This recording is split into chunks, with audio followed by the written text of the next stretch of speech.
Hi, this is Tom Stokel, Global Technical Lead for AutoCAD Product Support. In this tutorial, I'm going to walk you through the process of doing a network installation of AutoCAD 2010. One of the keys to a successful installation are the things that you do before you begin. This is preparation and information that you gather before you actually begin the install process. The first thing I recommend is review the installation documentation before you begin installing. Take time to familiarize yourself with the docs that are there. There's a lot of documentation that's available on your installation media, and you can also get at this information from within the installer. Many of the questions that were asked in product support are already addressed in the documentation that comes with the product. So take a few minutes and familiarize yourself with the docs. The next thing to do is check your system requirements. Again, this is information that's available in the documentation, and you can also get this information from the Autodesk website. Make sure that your machine has enough RAM, enough free hard disk space, and that you're running a supporting operating system. Then confirm your administrative permissions. In order to install AutoCAD, you must have administrator permissions. You don't have to have domain administrator permissions, but you do need to have administrative rights in order to do the installation. Once the installation is done, you don't need administrative permissions to run AutoCAD. You can run AutoCAD as a limited user. Make sure you turn off any virus checking software that you have running on your system before you start installing. Most virus software does real-time checks of files as they're being put on your system. And not only can this slow down the installation process, but it can actually introduce errors. So make sure your virus checking software is turned off before you install, and then turn it back on when you're done. It's also a good idea to close any programs that are running. There are some applications like Microsoft Outlook, for example, that can get in the way of an installation and can actually introduce data loss. So before you start installing, turn off anything else that's running. If you're a subscription customer and you're planning on installing AutoCAD in a different or additional language, now would be a good time to go to the subscription center and download that language pack. Don't wait until you get to that point in the installation. Go ahead and find the language pack now so it's already extracted and available on your local hard drive. And one of the most important steps is locate your serial number and product key. When you install AutoCAD, you're going to be prompted for both the serial number and product key on the product and user information page. This information can be found in a couple of different places. If you have a physical media, if you have the box, then it'll be printed on the outside of the box. Here you can see the serial number and product key. I've kind of blurred the serial number because these are live numbers, but trust me, there's an actual 8-digit number under there. So the first place is to look is your box. If you get it by way of electronic fulfillment, then there would have been an email sent to you that looks something like this. And that email also will include the serial number and product key for the product. And finally, if you're a subscription customer, you can log into the subscription center, go to Contract Administration, and you can find the serial number and product key for all of the products in your subscription. So it's a good idea to make sure you have all of this information before you begin installing. Since you're installing a network license product, you're going to need to specify the name of the server that will be running the Network License Manager. If you don't know the server name, you can find it by opening up a Windows command prompt on the system that will be running the Network License Manager. And at that prompt, you can enter ipconfig/all and then note the host name entry. And finally, you're going to need to know the license server model that's being used on your network. Let me briefly describe the three different types. In a single license server model, the Network License Manager is installed on one server. And there is a single license file put on that server that has all of your license information. The single server model is the easiest to administer and maintain. All license management and activity is restricted to just the one server. The disadvantage to a single server model is if the server fails, there will be no licenses available to any users. In a distributed license server model, the licenses are distributed across 2 or more servers, and a unique license file is required on each server. In order to create a distributed license server, you have to run the Network License Manager on each server that's part of that server pool. Each server gets a unique license file, so you end up breaking up licenses across the servers. So if you had a total of 10 licenses, for example, you could put 3 on one server and 7 on another. The advantages of a distributed server model are that servers can be distributed across a WAN. They don't have to be all on the same subnet.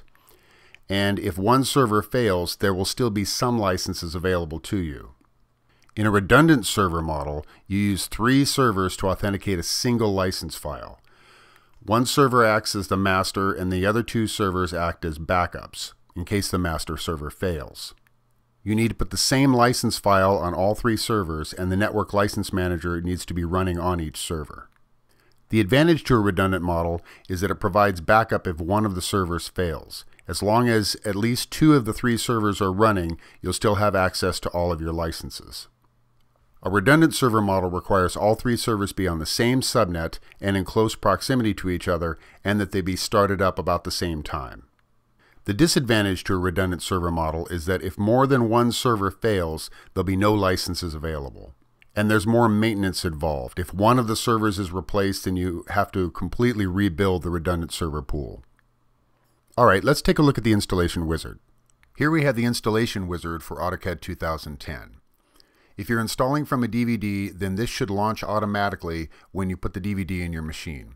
If for some reason it doesn't launch automatically, or if you're installing from downloaded media, then you'll want to launch the setup.exe file that is in your product media. You can see the different options of things you can do with the installation wizard. From installing products to creating deployments, installing network licensing tools, and then the documentation. The documentation, again, is something that's very important to read. If you click on this, this will open up links to all of the PDF files that are in your installation media. And then you can browse to any one of these guides to get more information about what you're working on. So for our cases, we'll choose to install products. One thing I want to point out is this sidebar of links. These are links to most of the commonly asked questions and information that you'll need to do an installation. A quick start guide, the full installation guide, reviewing system requirements, graphics card driver updates, and information about installing design review. These links will change depending on the page you're on. So it's a good idea to kind of keep an eye over there and just see if there's information there that you may need. So it's already pre-selected AutoCAD 2010, and this is an English version, so that's the only option available to me. If I were installing AutoCAD 2010 in another language, I could choose select language for individual products, and then from here I could browse and select a language pack that I had previously downloaded from the subscription center. I'm not going to spend any time going over that. I've covered that in another video, and you can review that separately. So we'll just take English and hit next. The next thing you need to do is review the Autodesk software license agreement for your country or region. You need to accept this agreement before you can proceed with the installation. So you can read through it, and then once you're done, you hit accept, press next. On the product and user information page, this is where you'll enter your serial number, product key, and any information. If you haven't purchased AutoCAD yet and you don't have a serial number or product key, you can enter all zeros in these fields, and it will install it as a 30-day trial version. At the end of 30 days, you'll need to activate it in order to keep using it. The information you enter here is permanent, and it's displayed in the Help menu, and you can't change this later, so you need to make sure you put the information in correctly. By default, the installation wizard is going to do a typical configuration, which installs a standalone license type. Since what we want to install is a network license type, we'll need to do a custom configuration.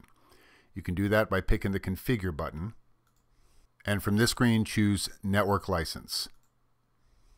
This is where you need to choose the license server model that we discussed earlier, as well as the host names for the servers that you're going to be using.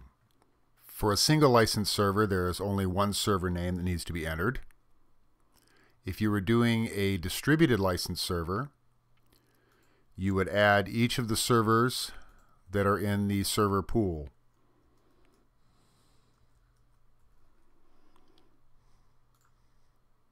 And if you're doing a redundant license server, Then you would put in the name of each of the 3 servers that are running the license files in the redundant configuration.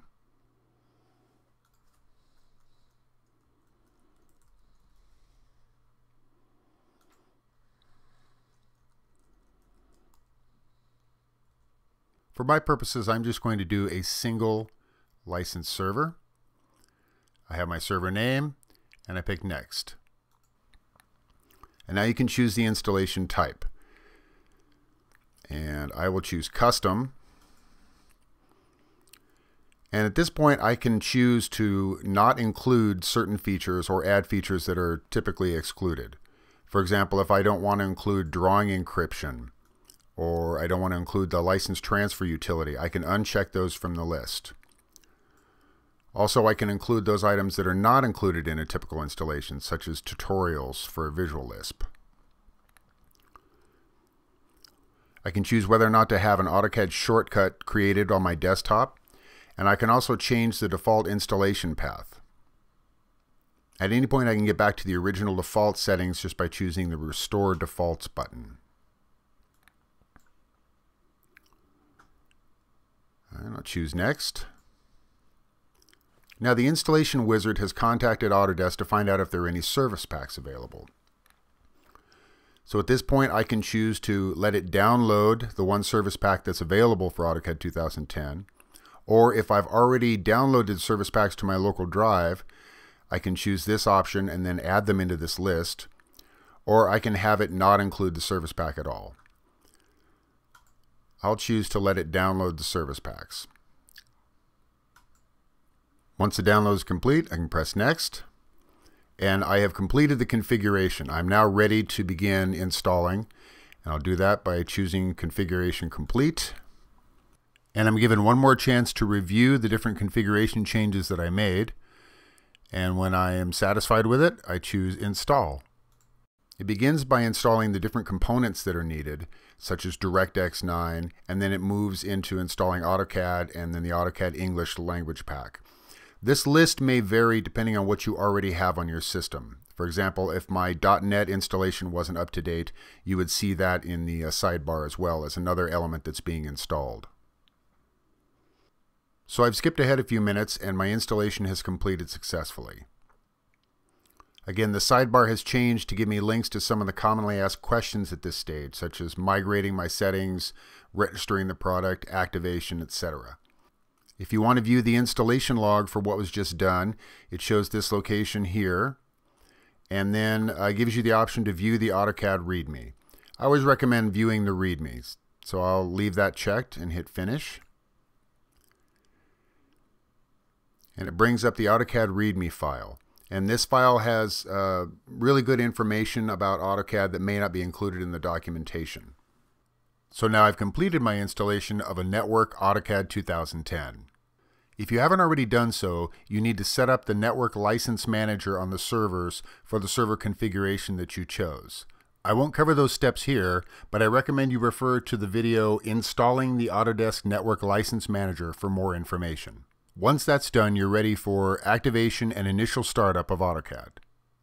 In summary, I provided you a list of the information you should gather before you begin a network installation, and then I walked you through the process of actually doing the network installation of AutoCAD. I hope this has been helpful and provides you enough information for your next installation of a network version of AutoCAD 2010. Until next time, thanks for watching.